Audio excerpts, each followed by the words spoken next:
한국 언론들에 의해서 지금 대한민국은 거대한 거짓의 지옥에 갇히고 있습니다.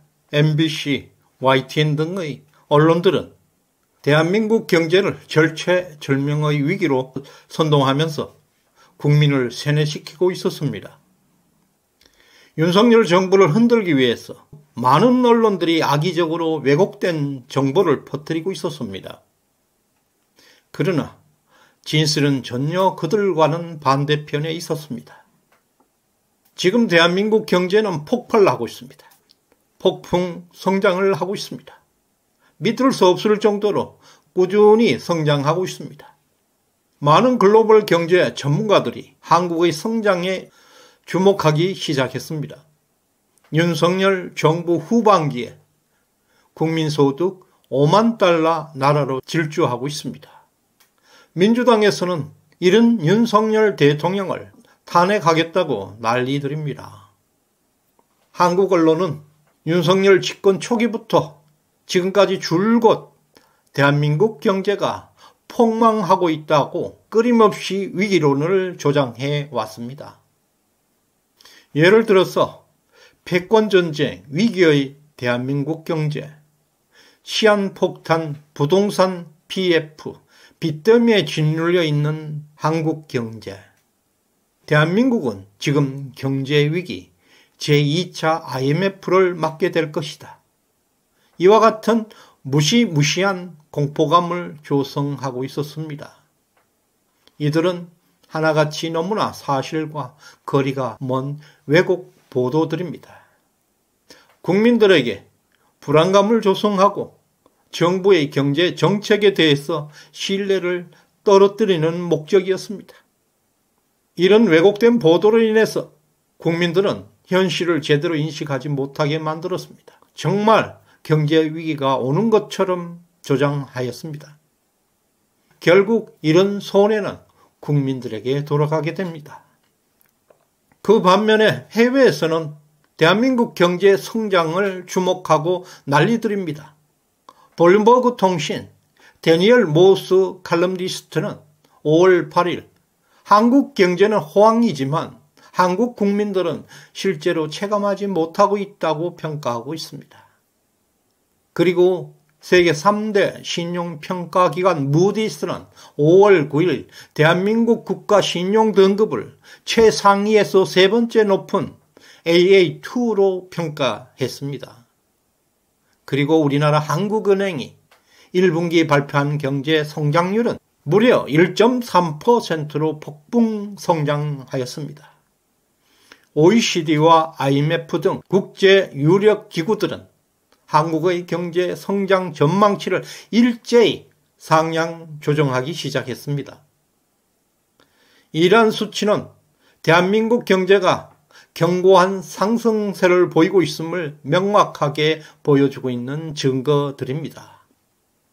특히 무디스의 평가, 한국은행의 발표는 국제적으로 한국 경제가 안정적이고 신뢰할 만한 경제 환경을 갖추고 있음을 입증하고 있습니다. 또한 OECD와 IMF의 경제 성장률 상향 조정은 한국 경제가 글로벌 시장에서 긍정적 평가를 받고 있음을 시사하고 있습니다.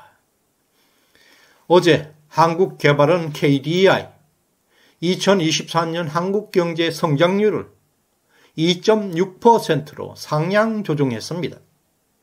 반도체 시장의 강력한 회복세와 그리고 수출 증가로 인해서 경기가 크게 회복되고 있다고 발표하고 있습니다. KDI는 추가적인 경기 부양책이 필요 없을 만큼 경기가 호황에 진입하고 있다고 평가하고 있습니다. 따라서 민주당이 제안하고 있는 25만 원 민생회복 지원금은 정말 터무니없는 주장이라고 비판하고 있습니다. 또한 윤석열 정부는 국민소득 5만 달러를 목표로 하는 경제정책 방향을 설정을 하고 있습니다.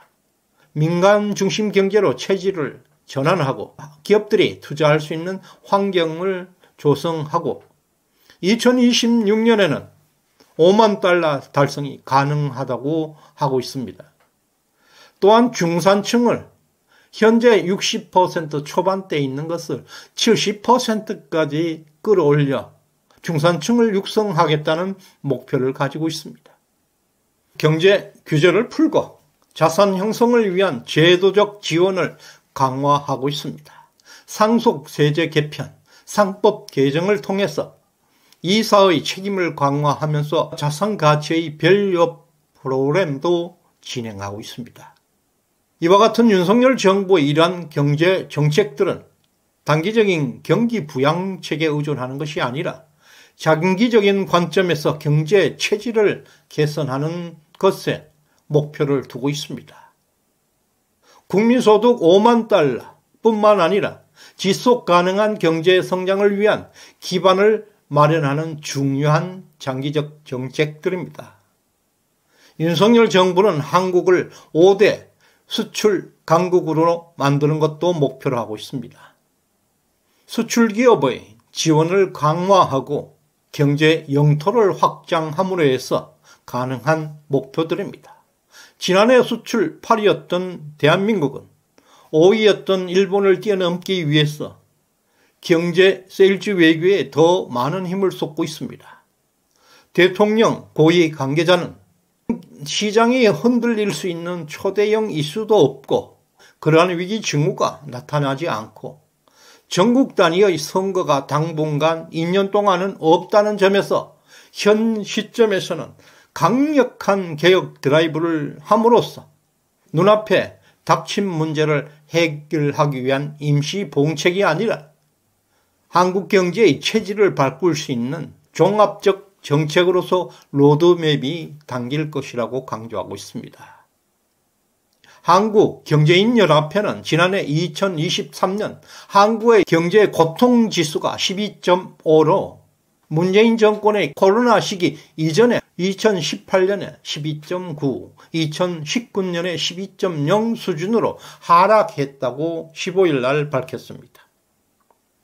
2022년에 비해서 3.3%포인트 개선된 것으로 알려지고 있습니다. 이것은 실업률 하락과 물가 상승률 둔화가 크게 작용한 원인으로 분석되고 있습니다. 체감 실업률이 2020년에는 문재인 정부 당시에는 13.6%, 이것이 윤석열 정부 집권 2년 차에는 2023년에 9.0%까지 대폭 감소해서 경제 고통지수에 긍정적 영향을 미친 것으로 분석되고 있습니다. 그리고 체감 물가 상승률도 2022년 5.2%에서 지난해 3.5%까지 둔화된 것은 이것도 경제 고통지수에 크게 영향을 준 것으로 보입니다. 이와 같이 다양한 경제 지표에서 한국 경제가 성장세로 전환되고 있음을 암시하고 있습니다. 문재인 정권에서의 400조 빚더미에서 탈출하고 있습니다. 암울했던 지난 5년의 정부 정책 실패를 이제야 극복하고 있습니다. 사실상 윤석열 정부에서는 MBC, YTN만 정상화 시켰더라면 대한민국의 경제는 펄펄 날고 있을 것입니다. 결론적으로 대한민국 경제는 언론의 왜곡된 가짜 보도와는 달리 성장세에 진입하고 있습니다. 이미 해외에서는 한국 경제를 크게 주목하고 있는데요. 무디스, 블룸버그 등은 한국 경제의 호황을 인정하고 있고 한국은행의 경제 성장률 발표도 이를 뒷받침하고 있습니다. OECD와 IMF 역시 한국 경제 성장의 전망치를 크게 상향 조정했습니다. 또한 KDI도 한국 경제 성장률을 상향 조정했고 민주당의 단기적인 민생 지원 정책보다는 이런 장기적 차원의 경제 체질 개선을 위한 목표가 윤석열 정부의 경제 정책이었습니다. 이로 인해서 한국은 국민소득 5만 달러, 아시아에서 세 번째 달성할 수 있는 그리고 중산층 70%의 시대가 임박해 있다는 자신감이 나타나고 있습니다. 대한민국은 수출 5대 강국을 목표로 하면서 경제 외교를 강화하고 있고 글로벌 시장에서도 입지를 탄탄히 다져지고 있습니다. 그 결과 경제 고통 지수도 크게 개선되었고 실업률, 물가 상승률도 매우 안정적으로 흐르고 있습니다. 윤석열 정부의 경제 정책이 성공임을 보여주는 지표들이 마구마구 쏟아져 나오고 있습니다. 문재인 정권의 악몽을 벗어나서 저점을 탈출하고 있는 대한민국 경제는 윤석열 정부의 저력이 드디어 나타나고 있는 것입니다. 국민들은 언론의 편향된 보도에 현혹되어 있습니다. 진실된 경제 성과를 직시하지 못하고 있습니다. 한국 경제는 앞으로 꾸준한 성장을 이어갈 것으로 보입니다. 윤석열 정부 후반기에는 5만 달러의 시대가 펼쳐질 것입니다. 경제가 지금 폭풍 질주하고 있는데 야당에서 무슨 수로 윤석열 대통령을 탄핵할 수 있겠습니까?